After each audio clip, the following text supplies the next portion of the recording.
ये लो आपका चॉकलेट। क्या हुआ बाबा, क्या परेशानी है आप बताएं। बेटा मेरी तो ख्वाहिश है हज या उम्रा। बाबा मैं अल अरीस टूर्स एंड ट्रैवल्स को जानता हूँ। हाँ हाँ वही जो नियामत ताहरी के अपोजिट और जमजम बेकरी के पीछे। जियारतें कैसे करूँगा और हैदराबादी खाना? वहाँ पे आपको जियारतें अच्छे से हो जाएगी। वो हैदराबादी खाना 3 टाइम लजीज खाना ईरानी चाय के साथ। और अब्बाजान आपको पता है हैदराबाद से जिद्दा, जिद्दा से हैदराबाद डायरेक्ट फ्लाइट है। मक्का मदीने को जाने के लिए वहाँ पे एसी बस का भी इंतजाम है। अल अरीस टूर्स एंड ट्रैवल्स, आप भी तशरीफ लाइए। आदाब नाजरीन, मैं मोहम्मद आजम RH9 न्यूज में आपका खैर मकदम है। एशियाना एयरलाइंस की फ्लाइट 214 साउथ कोरिया से सैन फ्रांसिस्को इंटरनेशनल एयरपोर्ट की ओर आगे बढ़ रही थी। 291 यात्रियों और 16 क्रू सदस्यों के साथ यह विमान अपने गंतव्य के करीब था, लेकिन लैंडिंग से ठीक पहले पायलटों को एक गंभीर समस्या का सामना करना पड़ता है। स्पीड का गलत अंदाजा और विमान की ऊंचाई को सही से न संभाल पाने की वजह से यह विमान खतरे में पड़ गई। बाहर का मौसम साफ है, लेकिन कॉकपिट के अंदर की स्थिति गंभीर है। पायलट विमान को सुरक्षित उतारने की पूरी कोशिश कर रहे हैं, लेकिन विमान लगातार नीचे की ओर जा रहा था। चारों तरफ चीख पुकार और अफरा तफरी मची हुई थी। क्या पायलट विमान को सुरक्षित लैंडिंग करवा पाएंगे या यह दिन एविएशन के इतिहास में एक और काला अध्याय बन जाएगा? चलिए इस अनकही और दिल दहला देने वाली कहानी के रहस्यों से पर्दा उठाते हैं। यह एशियाना एयरलाइंस फ्लाइट 214 की कहानी है।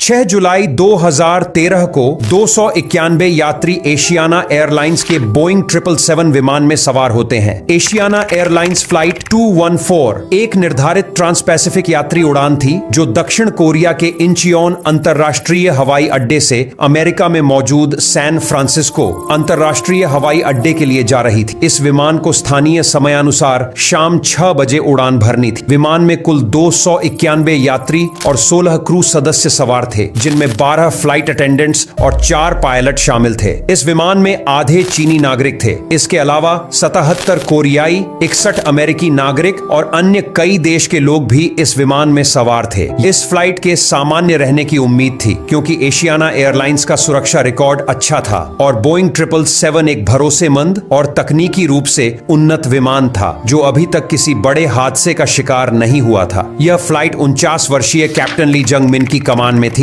जिनके पास कुल 12,000 घंटे की उड़ान का अनुभव था, जिसमें से 3,000 घंटे उन्होंने बोइंग 777 पर बिताए थे। उन्हें एक शांत और प्रक्रियाओं का पालन करने वाले पायलट के रूप में जाना जाता था। इस दिन कैप्टन ली जंग मिन, जो एक अनुभवी पायलट थे, वे कैप्टन ली कांग कुक को ट्रेन कर रहे थे। कैप्टन ली कांग कुक एयरबस A320 से बोइंग 777 पर स्थानांतरित हो रहे थे। उन्होंने पहले 6 वर्षों तक A320 उड़ाई थी और अब बोइंग 777 पर कप्तान के रूप में ट्रेनिंग ले रहे थे। उनके पास कुल मिलाकर लगभग 10,000 घंटे का उड़ान अनुभव था, लेकिन बोइंग 777 पर केवल 45 घंटे का अनुभव था। यही कम अनुभव इस हादसे के दौरान एक महत्वपूर्ण कारक साबित होगा। इस फ्लाइट में 2 मुख्य पायलट्स के अलावा 2 रिलीफ पायलट्स भी थे। रिलीफ पायलट्स का काम उड़ान के बीच में विमान की जिम्मेदारी संभालना होता है, ताकि मुख्य पायलट्स को कुछ समय आराम मिल सके। सभी यात्रियों के सवार हो जाने और ईंधन भर जाने के बाद पायलटों ने इंजन स्टार्ट किया और विमान को रनवे की ओर टैक्सी करना शुरू कर दिया। फ्लाइट 214 को रनवे तक पहुंचने के बाद टेक ऑफ की अनुमति मिल जाती है और कैप्टन, जो इस समय निगरानी कर रहे थे, उन्होंने थ्रस्ट लीवर को टेक ऑफ सेटिंग में धकेला और कुछ ही क्षणों में उन्होंने विमान को हवा में उठा दिया। विमान ने टेक ऑफ के दौरान बेहतरीन प्रदर्शन किया। कैप्टन ने विमान के प्रदर्शन और ट्रेनी कैप्टन के काम पर निगरानी बनाए रखी। उड़ान का पहला हिस्सा बिना किसी घटना के बीता। उड़ान के कुछ घंटों बाद सभी यात्रियों को खाना दिया गया। इसके बाद कई यात्री सोने की कोशिश करने लगे, क्योंकि यह रात की उड़ान थी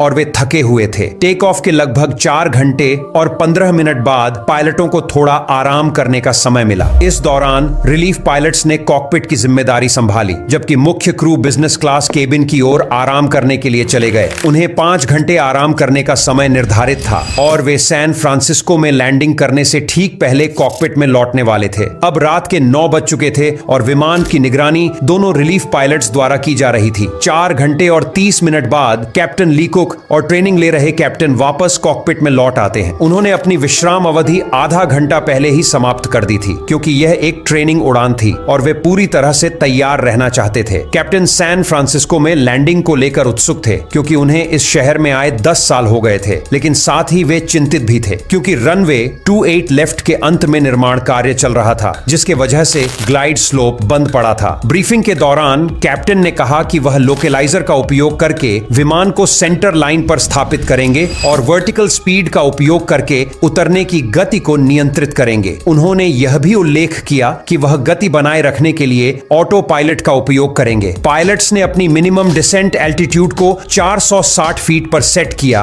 और कैप्टन ने कहा कि वह अंतिम डिसेंट के दौरान मिस्ड अप्रोच ऊंचाई को 3000 फीट पर सेट करेंगे। सुबह 10:48 पर क्रू ने अपनी डिसेंट चेकलिस्ट पूरी की और रिलीफ फर्स्ट ऑफिसर कॉकपिट में अपने निगरानी के काम के लिए वापस लौट आते हैं। विमान ने एटीसी से संपर्क किया और सैन फ्रांसिस्को की ओर उतरने के लिए अपनी पहली डिसेंट क्लियरेंस प्राप्त की। Asiana 214, descend at pilot's discretion. Maintain flight level 240. Affirmative. Flight level 240 at pilot's discretion. इस बीच रिलीफ कैप्टन केबिन में आराम कर रहे थे। शुरुआत में जब फ्लाइट हवाई अड्डे की ओर उतर रही थी तब सब कुछ सामान्य था। विमान अपनी उड़ान को जारी रखते हुए सैन फ्रांसिस्को एयरपोर्ट की ओर बढ़ रही थी। पायलट्स को लगातार निर्देश मिल रहे थे ताकि वे विमान को सही ऊंचाई पर उतार सकें। बाद में उन्हें रडार से वेक्टर मिलना शुरू हो गया। 11:22 पर नॉरकैल अप्रोच कंट्रोलर ने पायलट्स से पूछा कि क्या उन्होंने रनवे देख लिया है। पायलट मॉनिटरिंग, जो इंस्ट्रक्टर पायलट थे,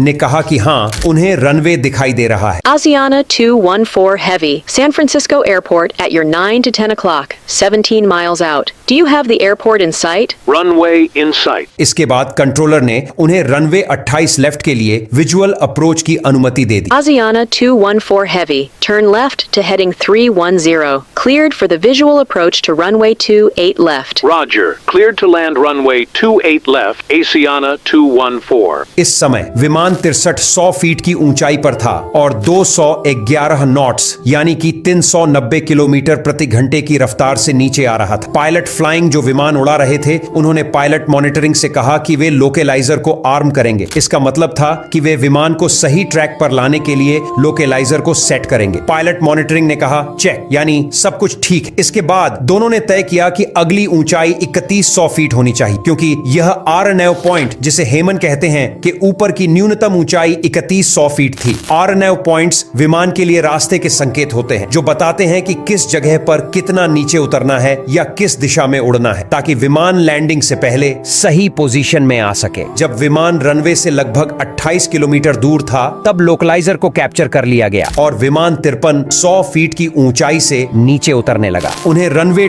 8 लेफ्ट की ओर विजुअल अप्रोच के लिए रडार निर्देश मिलने की उम्मीद थी। विजुअल अप्रोच का मतलब होता है कि पायलट रनवे को सीधे देखकर और उसकी स्थिति को समझकर विमान को लैंड करने की तैयारी करे। यह एक मानक प्रक्रिया है, लेकिन अगर इसे सही तरीके से प्लान और निष्पादित न किया जाए तो यह गलतियों के लिए बहुत संवेदनशील हो सकती है। ग्लाइड स्लोप के बिना कैप्टन को रनवे की ओर उतरने के लिए अपने अनुभव और दृष्टि पर निर्भर रहना होगा, जो कुछ ऐसा था जिसे वे करने के आदी नहीं थे। हालांकि रनवे को देखकर विमान को उतारना बहुत मुश्किल नहीं होना चाहिए था, क्योंकि सैन फ्रांसिस्को में मौसम बिल्कुल सही था और पायलट मीलों दूर से ही रनवे को देख सकते थे। मैन्युअल रूप से विमान उड़ाने और केवल अपनी आंखों से रनवे को देखकर विमान को उतारने में उनकी कमी एशियाना एयरलाइंस की उस नीति का नतीजा थी, जिसमें पायलटों को जितना हो सके ऑटोमेशन यानी कंप्यूटर सिस्टम का इस्तेमाल करने के लिए कहा जाता था। एयरलाइन वास्तव में पायलट्स को मैन्युअल तरीके से उड़ान भरने से रोकती थी, इसलिए उनकी मैन्युअल उड़ान में महारत नहीं थी। एशियाना एयरलाइंस की प्रक्रिया के अनुसार सभी अप्रोच को ऑटो पायलट का उपयोग करके उड़ाया जाना चाहिए, जिसमें विजुअल अप्रोच भी शामिल है। हालांकि ट्रेनिंग कर रहे कैप्टन ने अपने इंस्ट्रक्टर को यह नहीं बताया कि वह इस अप्रोच को लेकर नर्वस महसूस कर रहा था, क्योंकि उसने अब तक केवल ILS के साथ ही लैंडिंग की थी। यह पहली बार था जब वह बोइंग 777 पर विजुअल कंट्रोल अप्रोच कर रहा था। अगर उसने उस समय अपनी घबराहट के बारे में बताया होता तो इंस्ट्रक्टर कैप्टन उसे आगे क्या करना है, कौन से ऑटोमेशन मोड्स का इस्तेमाल करना है और कॉकपिट के उपकरण कैसे चलाने हैं, यह सब सिखाने में ज्यादा मदद करता, लेकिन उसने कुछ नहीं कहा। विमान की लैंडिंग के लिए पायलट्स को यह सुनिश्चित करना होता है कि विमान सही ऊंचाई पर हो और सही स्पीड से उड़ रहा हो। इसके लिए एक सामान्य नियम है कि पायलट्स को विमान की ऊंचाई के 3 गुना ट्रैक मील की दूरी की आवश्यकता होती है। उदाहरण के लिए यदि विमान 1800 फीट की ऊंचाई पर है तो पायलट्स को 5.4 नॉटिकल मील यानी कि लगभग 10 किलोमीटर की दूरी चाहिए होगी। इस समय पायलट्स सही दिशा में थे, लेकिन ऊंचाई थोड़ी अधिक थी। 11:23 पर पायलट मॉनिटरिंग ने सुझाव दिया कि वे मोड कंट्रोल पैनल की ऊंचाई को 1800 फीट पर सेट करें और धीरे धीरे उस ऊंचाई तक विजुअली नीचे उतरे। यह 1800 फीट की ऊंचाई डुएट नामक पॉइंट के ऊपर थी, जो लैंडिंग से पहले का अंतिम बिंदु भी था। पायलट फ्लाइंग, जो विमान उड़ा रहा था, ने इस सुझाव से सहमति जताई और एमसीपी पर 1800 फीट सेट किया। इसके बाद फ्लैप्स 1 की मांग की गई ताकि विमान धीमी गति से उतर सके। हालांकि इस मोड में स्पीड को सही तरीके से नियंत्रित नहीं किया जा सका। एयर ट्रैफिक कंट्रोल ने पायलट्स से कहा कि वे रनवे से 5 नॉटिकल मील की दूरी तक विमान की गति 180 नॉट्स पर बनाए रखें। Asiana 214 Heavy, reduce speed to 180 knots and maintain until a 5-mile final. There is traffic behind and to your right, which has you in sight. Pilot flying ने स्पीड कम करने के लिए लेवल चेंज मोड का उपयोग किया, जिसमें विमान की नाक ऊपर उठ जाती है और वर्टिकल स्पीड कम हो जाती है। इस बदलाव के कारण विमान की गति घटकर 900 फीट प्रति मिनट से 300 फीट प्रति मिनट हो गई, जिससे विमान लैंडिंग के सही ट्रैक से ऊपर चला गया। मुख्य कैप्टन ने ट्रेनी कैप्टन से कहा कि वे फ्लैप्स को 5 डिग्री तक कम कर दें, लेकिन उस समय विमान इतनी तेजी से उड़ रहा था कि फ्लैप्स को 15 डिग्री पर सेट करना सुरक्षित नहीं था। इसलिए कैप्टन को फ्लैप्स को कम करने से पहले कुछ समय इंतजार करना पड़ा। यह पहली छोटी गलती थी, जिससे यह साफ हुआ कि पायलट्स अपने विमान को ठीक से नियंत्रित नहीं कर पा रहे थे। कॉकपिट में एक छोटा उपकरण होता है जिसे वर्टिकल पाथ इंडिकेटर कहते हैं। यह दिखाता है कि विमान सही ऊंचाई पर है या नहीं। इस समय पायलट ने इस उपकरण को नहीं देखा, जो विमान को 900 फीट ऊंचा दिखा रहा था, जो कि बहुत ज्यादा है। कुछ समय बाद लैंडिंग गियर को नीचे कर दिया गया, जिससे ड्रैग बढ़ा और विमान की गति नियंत्रित हुई। हालांकि इन गलतियों की वजह से विमान लैंडिंग प्रोफाइल से ऊंचा हो गया, जिससे लैंडिंग प्रक्रिया में कठिनाई पैदा होने लगी। कुछ मिनट बाद पायलट ने वर्टिकल स्पीड को 1500 फीट प्रति मिनट तक बढ़ाया, लेकिन फिर उसे वापस 1000 फीट प्रति मिनट पर सेट कर दिया। इस स्थिति में विमान की ऊंचाई 2250 फीट थी, जबकि सही ऊंचाई 1800 फीट थी। पायलट ने फ्लैप्स 20 की मांग की और लेवल चेंज मोड को बदलकर वर्टिकल स्पीड मोड में स्विच किया। फ्लैप्स 20 का चयन लैंडिंग या धीमी गति से उड़ान भरते समय किया जाता है, ताकि विमान की गति कम रहे और यह आसानी से रनवे पर उतर सके। जब विमान 180 नॉट्स की गति से चल रहा था, तो इसे और धीमा करने के लिए ऑटो पायलट ने विमान के नोज को ऊपर उठाया। यह सामान्य था, क्योंकि auto throttle flight level change mode में था, लेकिन समस्या यह थी कि विमान पहले से ही आइडल ग्लाइड पाथ से ऊपर था और नोज ऊपर उठाने से विमान और भी ऊपर चला गया। पहले विमान की उतराई की दर 900 फीट प्रति मिनट थी, लेकिन नोज ऊपर उठने से यह दर घटकर 300 फीट प्रति मिनट रह गई। इसका मतलब था कि विमान अब बहुत धीमी गति से नीचे आ रहा था, जो सुरक्षित लैंडिंग के लिए ठीक नहीं था। इस पूरी घटना में पायलट्स ने कुछ छोटी छोटी गलतियां की, लेकिन उन्हें ठीक करने के कई तरीके थे। पायलट्स के पास ऐसे कई साधन होते हैं जिससे वे विमान को सही पथ पर ला सके, जैसे कि लैंडिंग गियर को जल्दी नीचे करना या स्पीड ब्रेक्स का उपयोग करना, लेकिन यहाँ पायलट्स ने इनमें से कुछ भी नहीं किया। इस समय विमान एयर ट्रैफिक कंट्रोल द्वारा मांगी गई गति से लगभग 5 नॉट्स ज्यादा तेज चल रहा था। यह अंतर बहुत महत्वपूर्ण था, लेकिन कैप्टन और ट्रेनी कैप्टन दोनों ने इसे नजरअंदाज कर दिया। क्रू के एक और सदस्य ने इस पर ध्यान दिलाया कि वे बहुत तेजी से चल रहे हैं, लेकिन ट्रेनी पायलट अब ओवरलोडेड हो चुका था और उसे बेसिक सिद्धांत भी समझ में नहीं आ रहे थे। कई बार उसे याद दिलाया गया कि उसे विमान की गति 180 नॉट्स पर लानी है। पायलट्स ने पहले से ही तय किया था कि अगर उन्हें लैंडिंग कैंसिल करनी पड़ी तो वे फिर से 3000 फीट की ऊंचाई तक चढ़ेंगे। कुछ समय बाद कंट्रोलर ने पायलट्स को सैन फ्रांसिस्को टावर से संपर्क करने के लिए कहा।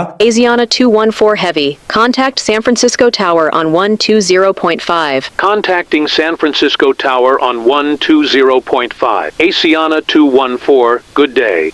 जब विमान ने अंतिम अप्रोच पॉइंट डुएट को पार किया तब विमान की ऊंचाई 2250 फीट थी, जो कि सही ऊंचाई से 450 फीट ज्यादा थी। अब विमान 1000 फीट प्रति मिनट की दर से उतर रहा था, जो कि सामान्य से 750 फीट प्रति मिनट अधिक है, लेकिन फिर भी यह गति विमान को सही प्रोफाइल पर लाने के लिए पर्याप्त नहीं था। पायलट फ्लाइंग ने एमसीपी स्पीड को 152 नॉट्स पर सेट किया और फ्लैप्स 30 की मांग की, लेकिन स्पीड 175 नॉट्स पर थी, जो कि फ्लैप्स 30 के लिए अधिकतम स्पीड से अधिक थी। मुख्य कैप्टन ने कहा कि वे अभी भी 170 नॉट्स की स्पीड से ऊपर है, जबकि उन्हें इससे कम होना चाहिए था। स्थिति बिगड़ती जा रही थी और इस समय सबसे सही विकल्प यह था कि वे लैंडिंग की कोशिश छोड़ दें और गो अराउंड करें, लेकिन उन्होंने ऐसा नहीं किया। इसके बजाय ट्रेनी कैप्टन ने फ्लाइट लेवल चेंज स्पीड का चयन किया। इस चयन के कारण विमान का ऑटो पायलट उस स्पीड पर ध्यान देने लगा जो पायलट ने चुनी थी और इंजन ने विमान को ऊपर चढ़ाने के लिए ताकत लगाई। ट्रेनी कैप्टन को जल्द ही एहसास हो जाता है कि उसने गलती की है, इसलिए उसने ऑटो पायलट को बंद कर दिया और इंजन की शक्ति को कम कर दिया। लेकिन इस बीच ऑटो थ्रॉटल जो गति को नियंत्रित करता है वो भी बंद हो गया और अब विमान की स्पीड सिर्फ उसकी ऊंचाई पर निर्भर थी, न कि इंजन पर। पायलट्स ने यह ध्यान नहीं दिया कि ऑटो थ्रॉटल बंद हो गया है, इसलिए वे यह सोचते रहे कि विमान की स्पीड ऑटोमेटिकली नियंत्रित हो रही है। जब वे रनवे के करीब पहुंचे तो विमान अभी भी बहुत ऊंचा था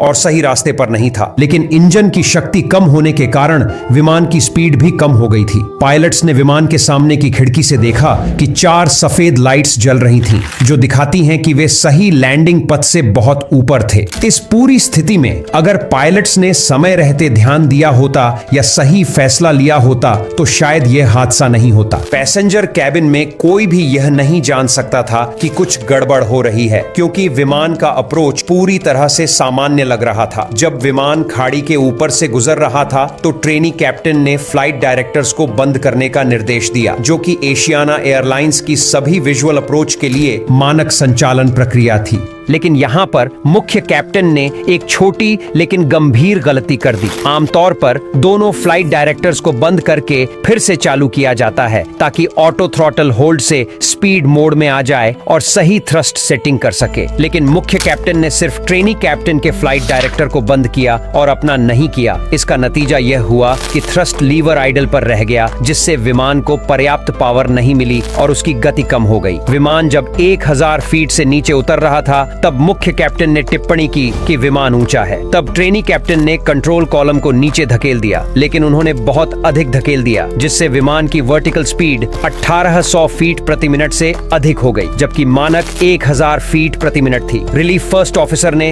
इस पर सिंक रेट करके चिल्लाया, लेकिन विमान ग्लाइड पथ पर आ गया तो इस चेतावनी को नजरअंदाज कर दिया गया। अब विमान 500 फीट की ऊंचाई पर आ गया था। इस समय पायलटों को स्टेबल कॉल करनी चाहिए थी। स्टेबल कॉल में पायलट बताते हैं कि विमान लैंडिंग के लिए पूरी तरह से तैयार है या नहीं। अगर विमान की स्पीड, ग्लाइड पथ, लैंडिंग गियर और फ्लैप्स सही होते हैं तो पायलट स्टेबल कहते हैं, वरना गो अराउंड की कॉल की जाती है। लेकिन इस स्थिति में पायलट्स ने स्टेबल कॉल नहीं किया। इस समय विमान 1000 फीट प्रति मिनट की स्पीड से नीचे जा रहा था, जो बहुत अधिक था। अगर पायलट्स ने गो अराउंड किया होता तो इंजन को सही समय पर पूरी ताकत मिल जाती और स्थिति को संभाल लिया जाता। विमान को 500 फीट की ऊंचाई से नीचे आता देख ट्रेनी कैप्टन ने विमान की नोज को ऊपर उठाने की कोशिश की ताकि वह लैंडिंग के दौरान ऊंचाई पर नियंत्रण कर सके, लेकिन उस समय एक बड़ी समस्या यह थी कि इंजन की थ्रस्ट आइडल पर थी, यानी इंजन से अधिक शक्ति नहीं मिल रही थी। इसका परिणाम यह हुआ कि विमान की एयर स्पीड यानी हवा में उसकी गति और भी कम हो गई। जब ट्रेनी कैप्टन ने नोज को ऊपर उठाया तो विमान का अगला हिस्सा तो ऊपर आ गया, लेकिन क्योंकि इंजन से पर्याप्त शक्ति नहीं मिल रही थी इसलिए विमान की गति धीमी पड़ गई। एयर स्पीड घटने का मतलब यह था कि विमान हवा में स्थिरता से नहीं चल पा रहा था। इस वजह से विमान अपनी तय ग्लाइड पथ यानी वह रास्ता जो उसे लैंडिंग के लिए फॉलो करना चाहिए उससे नीचे जाने लगा। जब विमान पानी से सिर्फ 100 फीट ऊपर था तब कैप्टन ने आखिरकार थ्रॉटल्स को पूरी ताकत से आगे धकेला, लेकिन तब तक बहुत देर हो चुकी थी। एयर स्पीड 103 नॉट्स तक गिर गई और विमान का पिछला हिस्सा रनवे से पहले समुद्री दीवार से टकरा गया। विमान का पिछला हिस्सा टूट गया और और वह सीधे रनवे पर पेट के बल गिर पड़ा। विमान तेजी से घिसटते हुए रुक गया और उसके रुकते ही चारों ओर एक अजीब सा सन्नाटा छा गया। हादसे के बाद का यह सन्नाटा मानो उस भयावह क्षण को और भी ज्यादा गंभीर बना रहा था। कैबिन क्रू सदस्य ने तुरंत उड़ान डेक पर जाकर पायलटों से पूछा कि क्या विमान को खाली करना चाहिए, लेकिन आश्चर्य की बात यह थी कि उन्हें इंतजार करने के लिए कहा गया। इस दुर्घटना में कुल 3 लोगों की मृत्यु हुई और 40 यात्री और चालक दल के सदस्य गंभीर रूप से घायल हो गए। मरने वालों में वे 2 यात्री शामिल थे जो विमान की पूंछ टूटने के बाद विमान से बाहर गिर गए थे। हालांकि 4 केबिन क्रू सदस्य भी बाहर फेंके गए थे, लेकिन वे गंभीर चोटों के बावजूद बचने में कामयाब रहे। जैसे ही बचाव कार्यकर्ताओं ने अपना काम पूरा किया, दुर्घटना की जांच तुरंत शुरू हो गई। दोनों कॉकपिट वॉइस रिकॉर्डर और फ्लाइट डेटा रिकॉर्डर सही स्थिति में मिले, जिससे जांच में काफी मदद मिली। अंतिम रिपोर्ट में निष्कर्ष निकला कि यह दुर्घटना कई कारकों के कारण हुई, जिनमें पायलटों की थकावट प्रमुख थी, क्योंकि वे सर्कैडियन लो यानी कि वे शारीरिक थकावट के समय के दौरान उड़ान भर रहे थे। जांच में पाया गया कि पायलट लैंडिंग के लिए पूरी तरह से तैयार नहीं थे। ट्रेनी कैप्टन जो उस दिन विमान उड़ा रहे थे, उनके पास बोइंग 777 को उड़ाने का पर्याप्त अनुभव नहीं था, जिसके कारण वे ऑटो पायलट के इस्तेमाल में गलती कर बैठे। को पायलट जो पायलट के ठीक पीछे बैठा था, उसने भी समय पर ट्रेनी कैप्टन की गलतियों पर ध्यान नहीं दिया, जबकि को पायलट का कर्तव्य था कि वह विमान की गति और ऊंचाई पर नजर बनाए रखे और समय रहते कैप्टन को सावधान करे। एशियाना एयरलाइंस ने अपने पायलटों को बोइंग 777 के ऑटोमेटिक सिस्टम के बारे में सही से ट्रेनिंग नहीं दी थी। जांच में यह भी सामने आया कि पायलट और को पायलट के बीच समन्वय और संचार की कमी थी, जिसकी वजह से वे एक दूसरे की गलतियों को सुधारने में नाकाम रहे। इस दुर्घटना के बाद एशियाना एयरलाइंस ने अपने पायलटों के ट्रेनिंग में बड़े सुधार किए। उन्हें विमान के ऑटोमेटिक सिस्टम के इस्तेमाल पर विशेष ध्यान देने के लिए कहा गया, ताकि ऐसी दुर्घटनाओं को भविष्य में होने से रोका जा सके। तो नाजरीन, इजाजत दीजिए और बने रहिए हम सब की आवाज RH9 न्यूज के साथ। चैनल को लाइक कीजिए, जितना हो सका ज्यादा से ज्यादा शेयर कीजिए और सब्सक्राइब करना ना भूलें। खुदा हाफिज।